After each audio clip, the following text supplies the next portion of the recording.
Saskia Binchedler, maître assistante au laboratoire de microbiologie de l'Université de Neuchâtel.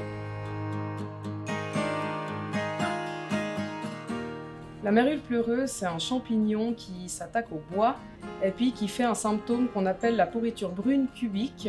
Pourquoi? Parce que le champignon, quand il va s'attaquer au bois, il va dégrader la lignine et la cellulose et il va donner cette couleur brune. Et puis, comme il va enlever les fibres du bois en le dégradant, ça va prendre cet aspect de petit cube. Et puis, quand on le touche, ça peut se transformer en poudre. Donc, on a du bois qui perd toute sa résistance structurelle. Il y a une mention de sa présence en milieu naturel, c'est dans l'Himalaya. Sinon, on la retrouve toujours que dans l'environnement bâti.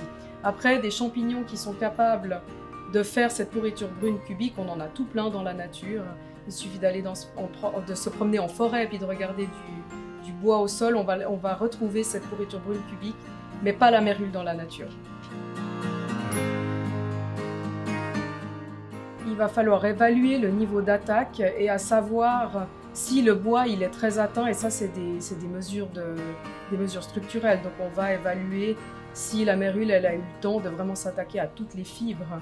Et puis c'est clair que quand on a vraiment cette pourriture cubique qui est installée, il va falloir tout remplacer.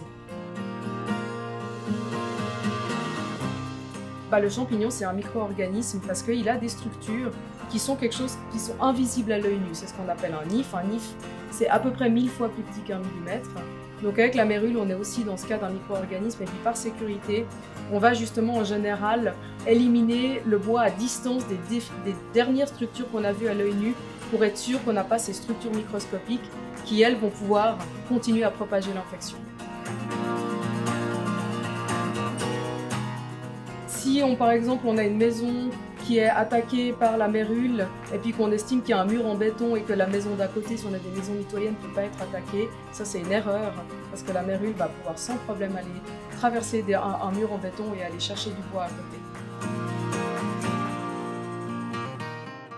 La mérule peut sans problème se déplacer d'une cave où on a un dégât d'humidité et puis monter jusqu'au grenier.